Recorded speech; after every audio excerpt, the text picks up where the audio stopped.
प्यारे अधिवक्ता साथियों, आज 2023 का आखिरी दिन है और हमारी घड़ी में रात्रि के 11 बज रहे हैं। हम आपके लिए एक सुंदर सा लक्ष्य लेकर आए हैं कि नया साल आपके लिए मंगलमय हो। लक्ष्य क्या है? यूपी में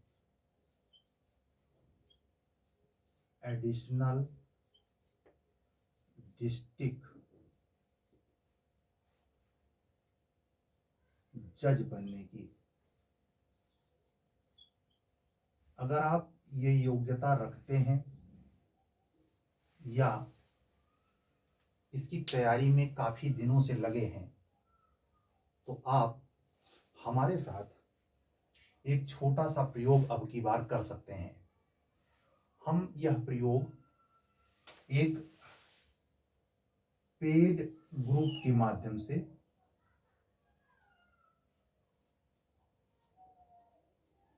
निम्नलिखित सारगर्भित सलेबस को ध्यान में रखते हुए, हालांकि यह ऑडियो और वीडियो पब्लिकली जाएगा, पब्लिकली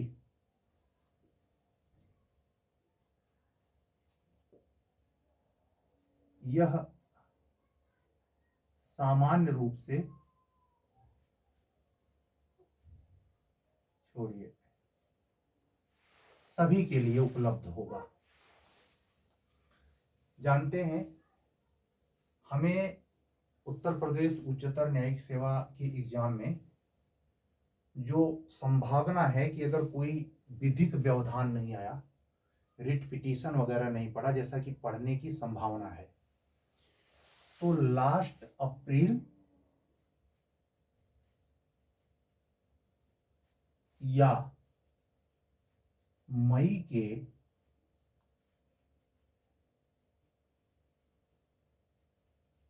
मिड में ये एग्जाम का प्रोडक्शन है, प्रीलिम्स हो सकता है। ये तो बताने की जरूरत नहीं है कि इस परीक्षा को माननीय उच्च न्यायालय इलाहाबाद आयोजित करता है। इस परीक्षा से जुड़े हुए जो आपके पास सलेबस है, आपके पास प्रोवाइड किया गया है माननीय उच्च न्यायालय इलाहाबाद के द्वारा, चूंकि अभी पूर्ण विवेचनात्मक नोटिफिकेशन उपलब्ध नहीं है, डिस्क्रिप्टिव पूरा फुल नोटिफिकेशन आया नहीं है, ये उम्मीद है कि 15 जनवरी के आसपास आ जाएगा। लेकिन 15 जनवरी तक अच्छे कंपटीटर को सोचने का वक्त नहीं है। उसको एक अच्छे रणनीति के तहत अगर इस एग्जाम को फाइनली क्रैक करना है तो पहले चरण से, यानी प्री, मेन व इंटरव्यू, इन तीनों में से पहले चरण पर फोकस हो जाना चाहिए। अब यह भी समय नहीं है कि चलिए अभी मेंस निपटाते हैं, जब नोटिस आएगी तब हम प्री पढ़ेंगे। नहीं, समय बचा नहीं है। पिछले बार की कट ऑफ को अगर आप ध्यान दें, जो कि रिपीटेड क्वेश्चन नहीं पूछे गए थे, उसमें जो जनरल की कट ऑफ थी, जनरल, वह 67 और ओबीसी की जो कट ऑफ थी वो 65। बाकी कट ऑफ की मैं बात नहीं करूंगा, क्योंकि ये परीक्षा एक उच्च स्तरीय मानक पर ली जाने वाली परीक्षा है।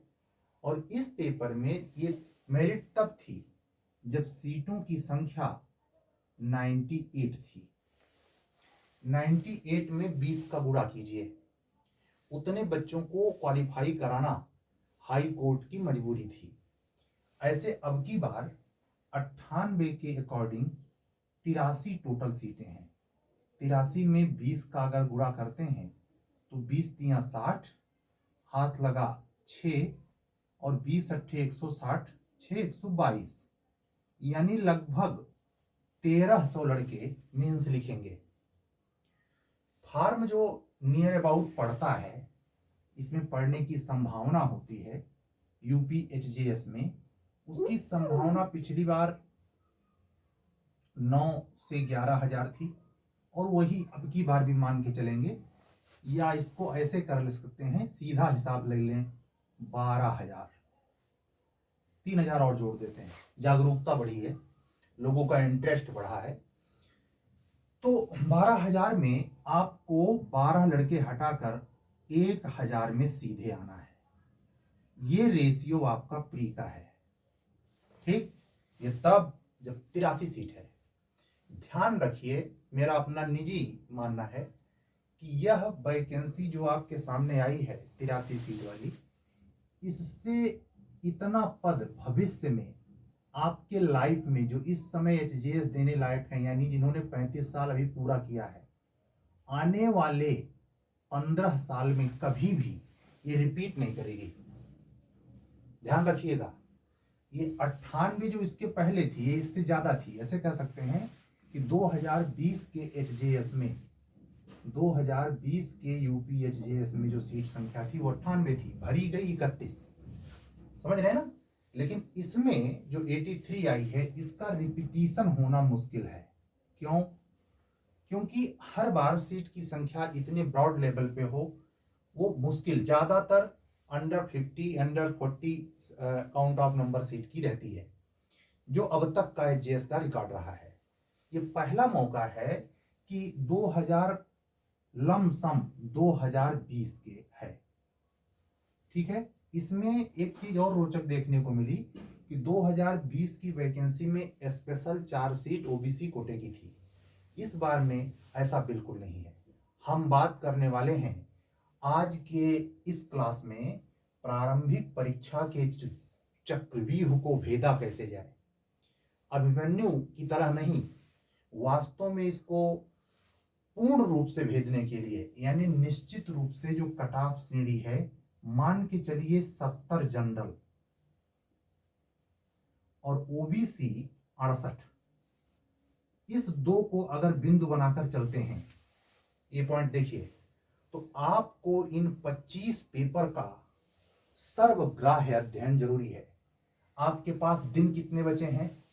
अगर अप्रैल के फर्स्ट लास्ट वीक में भी होता है तो जनवरी, फरवरी, मार्च, अप्रैल, यानी 30 चौका 120 दिन। आपका प्रोग्राम क्या होना चाहिए क्रैक करने का? 70 से 75 दिन, यानी आप लास्ट के 25 दिन क्या रखेंगे? रिवीजन के। इसमें आपको 25 पेपर तोड़ने हैं। आपको एक पेपर के लिए कितने दिन का समय है? मैक्सिमम 3 दिन। मैं आपसे जानना चाहता हूं, आपको इस परीक्षा को क्रैक करने के लिए नववर्ष मनाने का समय है? कोई और काम इसके साथ पैरेलल करने का समय है? इस एग्जाम के साथ क्या आप मेंस पढ़ सकते हैं? इसी एग्जाम के साथ कोई अन्य एग्जाम का बोझ लेके चल सकते हैं? अगर चल सकते हैं तो वाह वाह, मेरे अकॉर्डिंग नहीं, मेरे अकॉर्डिंग क्लियर कट नहीं, नो। आइए देख लेते हैं वो 25 पेपर। जो पुराने स्टूडेंट हैं उनको बताने की जरूरत नहीं, जो पहली बार एचजेएस में एंट्री मार रहे हैं और हमसे क्रैश कोर्स की अपेक्षा कर रहे हैं, सर प्रारंभिक परीक्षा में कोई क्रैश कोर्स चला दीजिए, तो उसको ध्यान में रखते हुए मैंने सोचा है कि 75 दिन का एक प्रोग्राम रखा जाए, जिसमें ये 25 पेपर जो हैं डील किए जाएं। 75 दिन का एक प्रोग्राम, तो उसी को ध्यान में रखकर मैंने इस सिलेबस से आपका ध्यान भी खींचा है। आप मैं हट जाऊं तो आप स्क्रीनशॉट भी ले सकते हैं, क्योंकि बना बनाया पाए बूढ़ा गटक गटक मटकाएं, मटक मटक गटकाएं। और तो आदत ही है कि परोस के मिल जाए बैठे बैठाए रजाई में, तो क्या पूछना है, मेहनत कोई और करे मजा हम मारे। तो उसमें मैं इस बात को इसलिए कह रहा हूं क्योंकि मैंने जो आराम तलबी देखी है, मैं लगभग 85% मैंने अपने लाइफ में अपने कंपटीशन के दौरान 85% को दूसरे के बूते सिलेक्शन पाने की तमन्ना देखी है। केवल 15% हैं जो मेहनत करते हैं, उसमें से 5% प्योर हैं जो जुनूनी मेहनत करते हैं, जुनूनी, फेंकते नहीं। इस 15% में पुराने अध्ययन के आधार पर, लंबे समय से अध्ययन के आधार पर 10% ऐसे होते हैं जो नंबर 1 के फेंकू होते हैं। वो मेंस लिख सकते हैं, इंटरव्यू दे सकते हैं, लेकिन उनका चरित्र जो होता है वो बिल्कुल इस प्रतियोगिता लायक तो नहीं होता है। लेकिन कोई ताजुब नहीं कि जो ये 83 आई है उसमें से वो 5% सीट झटक ले जाए। तो उनका इस हमारे क्रैश कोर्स से कोई लेना देना नहीं है, लेकिन चूंकि यह वीडियो पब्लिकली जाएगा इसलिए वो भी सुनेंगे, देखेंगे। उनको भी मैं आमंत्रित करता हूं, 2 चीज छोड़कर हमारे पास आए, फेंकू वाली प्रवृत्ति और दूसरा इमेज गिर जाएगी इसकी चिंता। ये 2 चीज अगर छोड़ देते हैं, फेंकने वाली प्रवृत्ति और दूसरी इस सर के सामने हमारी इमेज गिर जाएगी, ये दोनों छोड़ देते हैं तो ये एक मौका है 2-2 हाथ करने का। आप जानते हैं ये पूरा सिलेबस उच्चतर न्यायिक सेवा का मेजर लॉ में, माइनर लॉ में, लोकल लॉ में डिवाइड है।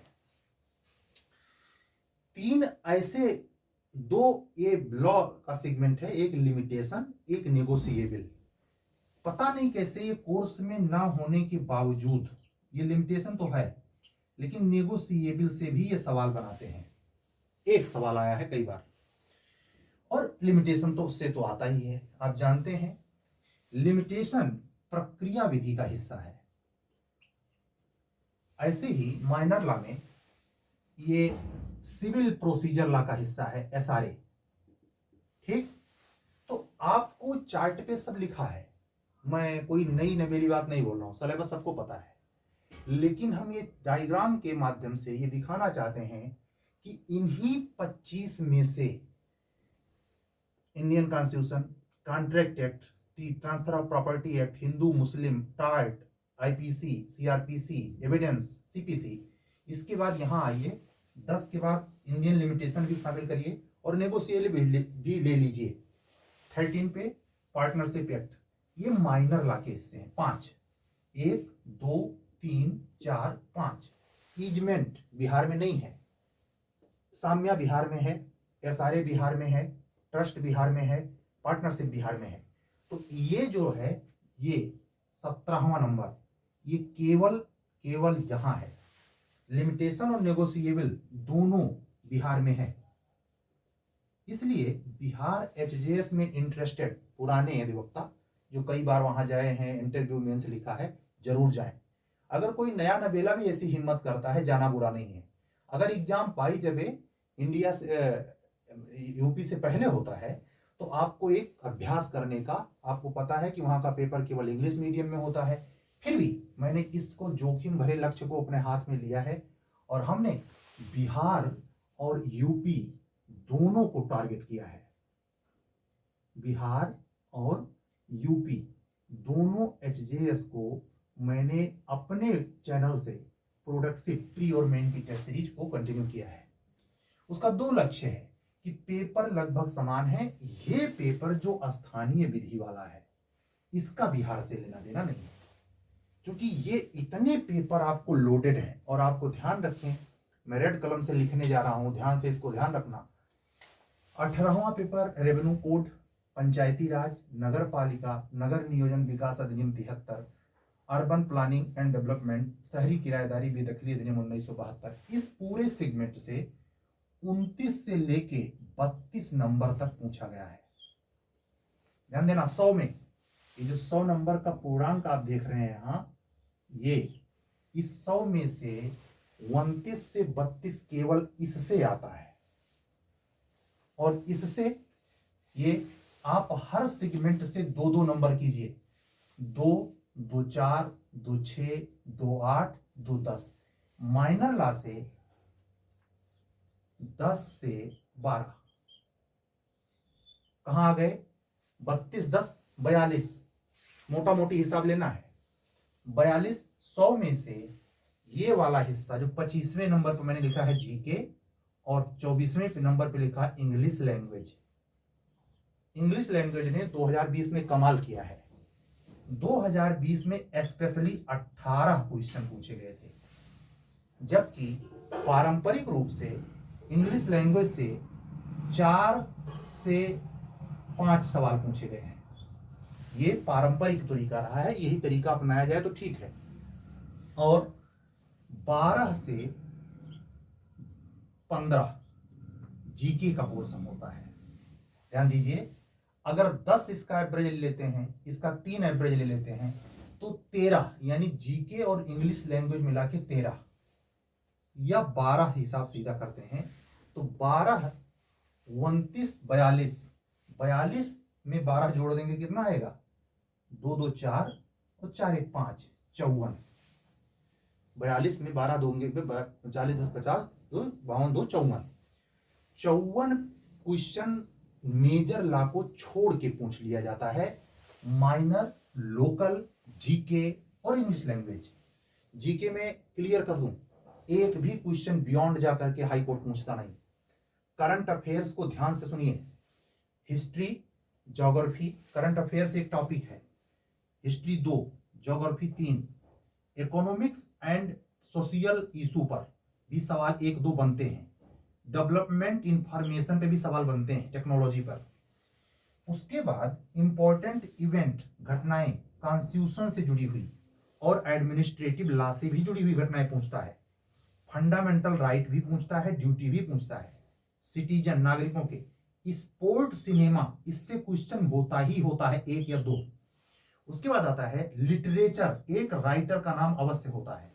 यानी अगर हम जीएस को मोटा मोटी 4 भागों में बांटें तो इतना हिस्ट्री, ज्योग्राफी, साइंस टेक ये हो गया ट्रेडिशनल, लिटरेचर दूसरा पॉइंट बन गया, और तीसरा पॉइंट बन गया स्पोर्ट्स, हालांकि वो करंट का हिस्सा है, और चौथा बन गया ये करंट अफेयर्स में फंडामेंटल राइट और सिटीजन के अधिकार।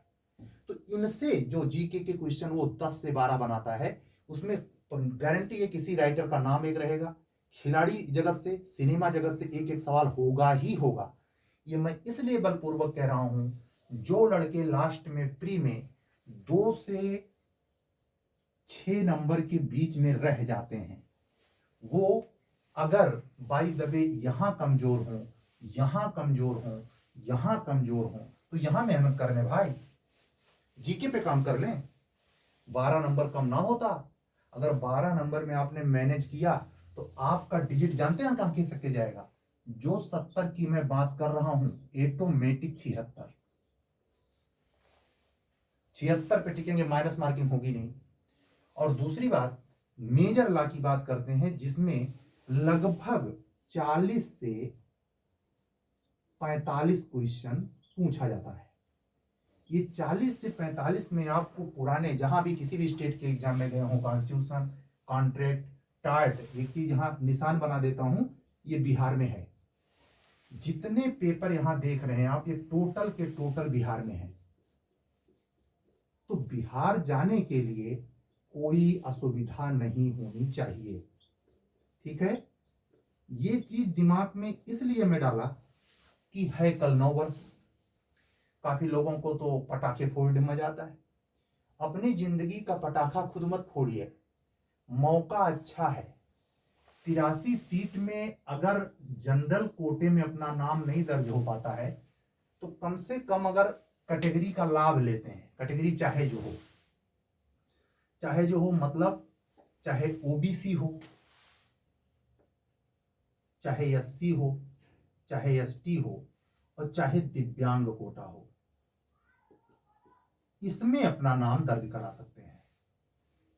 83 सीट में अगर नहीं सावधानी बरतेंगे तो लूटेंगे, फिर आइएगा प्री देने, फिर प्रतीक्षा कीजिए 2 साल, वैसे भी लटकते पटकते वैकेंसी आई है। तो हमारा ध्यान इस क्लास को देकर इस सिलेबस को यहाँ एक सामने हिंदी इंग्लिश वर्जन में जो दोनों प्रकार के अधिवक्ता, हिंदी मीडियम वाले, इंग्लिश मीडियम वाले देखें, तो इसको देखकर अपने दिमाग में जो सुस्ती है, जो मैल है ठंडी का, गलन भरी सर्दी में जो आराम तलबी है, उसको त्याग सकें। गलन भरी सर्दी, ठीक है, सुस्ती छोड़ें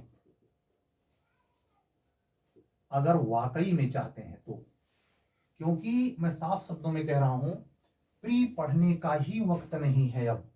मैं क्यों कहता था, मुझे कुत्ता ना काटा था कि मैंने 15 जून 2022 से मेंस की टेस्ट सीरीज चलाई थी और 24 सितंबर 2022 को वो कंप्लीट भी हो गई। वो लड़के पागल ना थे। लेकिन हमारे हिंदुस्तान में एक सबसे गंदी आदत है, जब तक डंका ना बज जाए, जब तक आंख से देख नहीं लेंगे, तब तक मानेंगे नहीं। ना मानो, दुनिया ऐसे हंसेगी जैसे हंस रहा है। दुनिया आप पर ऐसे हंसेगी, आप चालाकी करो, 77 बहाने ढूंढो, तो ऐसे हंसेगी और हंसी के पात्र कोई और नहीं, खुद बनोगे। मैं आपसे अपने इस 75 दिवसीय क्रैश कोर्स के लिए आमंत्रण देता हूं। ध्यान रहे, पेड ग्रुप है, फ्री नहीं। 75 दिवसीय कार्यक्रम है ये, और यह हर दिन तारीख कब से क्या होगा ये उस व्यक्ति को मिलेगा जो जुड़ेगा। इस कार्यक्रम में प्रारंभिक परीक्षा के साथ साथ मुख्य परीक्षा के संक्षिप्त वो तरकीब या वो चीजें प्रोवाइड कराई जाएंगी जिससे आपको उसी टॉपिक पर मेंस और उसी टॉपिक पर प्री के क्वेश्चन को समझने और इस एग्जाम को क्रैक करने के लिए सटीकता का बोध हो, और आप सही ढंग से इस एग्जाम के तीनों पड़ाव प्री, मेन और इंटरव्यू को क्रैक करके एडिशनल डिस्ट्रिक्ट जज यूपी बन सकें। हमारी बहुत सारी शुभकामनाएं हैं। हमारा छोटा सा डायग्राम एक प्रकार से कह सकते हैं डेमो लेक्चर, जिसका दो मकसद, एक तो इन्फॉर्म करना कि इस क्रैश कोर्स को मैं टुटपुजिया ढंग से अंजाम नहीं दूंगा, मैंने बहुत सोच समझ कर निर्णय लिया है। और दूसरी बात, इससे जुड़ने के लिए फोन वही करेगा जो हमारे द्वारा पेड ग्रुप में कहे जा रहे कुछ भी इसके फी पर कोई कमी या कुछ मार्जिन के मेथड से नहीं आएगा। इसमें कोई कोताही नहीं होगी, क्योंकि ये जीवन के अपने 20 साल के अनुभव का सीधा लाभ मिलेगा उस व्यक्ति को जो इससे कनेक्ट होगा, जो अंतिम रूप से मुझ पर यकीन करके मेरे साथ साथ इस एग्जाम में एंट्री करना चाहता है और अपनी सफलता नए साल 2024 में एज ए एडिशनल डिस्ट्रिक्ट जज यूपी एचजेएस में फाइनली सफलता चाहता है। मेरी विनम्र अपील है समस्त अधिवक्ता साथियों, बंधुओं और बहनों से कि इस मौके का लाभ उठाएं।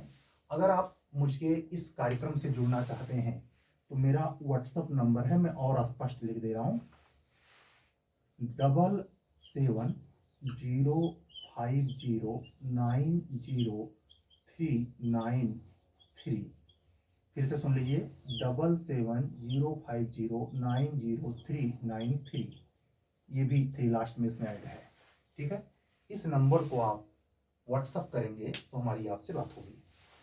उम्मीद करता हूं कि ये वीडियो, ये प्रोग्रामिंग और ये मेरे बोलने से आपको मेथड समझ में आया होगा। लोकल लॉ पर विहंगम काम करने के लिए एकदम समय नहीं बचा है, ये एकदम कदम ताज़ा स्टार्ट है। फार्म भरने का समय भी उसी में जाएगा। अगर आप कैटेगरी से जुड़े हैं तो डोमिसाइल या कास्ट सर्टिफिकेट बनवाने का समय इसी में जाएगा, और तमाम चीज़ों में समय जाएगा। अंगड़ाई लेने में, सुस्ती में, तमाम अचानक आए कामों में ये समय कटेगा। और आपको ध्यान रखना है कि लास्ट अप्रैल या मई के फर्स्ट या सेकेंड वीक में हाई कोर्ट डेट जरूर लगाएगा। अगर रिट पड़ गई तो उसकी बात अलग है, वो अलग परिस्थितियां होंगी, तब वो परीक्षा आगे पोस्टपोन भी हो सकती है। लेकिन अभी आपको ये मान के चलना है कि हर हालत में अप्रैल लास्ट या मई के फर्स्ट या सेकेंड वीक में पेपर जरूर होगा। इसी मेथड को ध्यान में रखते हुए 75 दिवसीय इस कार्यक्रम में शरीक होने के लिए आप आमंत्रित हैं। ध्यान रहे, फ्री ग्रुप या नहीं है, इसमें जुड़ने के लिए अच्छी खासी फीस पेमेंट करनी पड़ेगी आपको, तभी इसमें एंट्री मिलेगी। आपका स्वागत होगा। हम आज की इस डेमो क्लास को देकर और 9 वर्ष पर आप सभी को बहुत सारी मंगल शुभकामनाएं प्रेषित करते हुए अपना यह वीडियो बंद करते हैं। सत्यमेव जयते।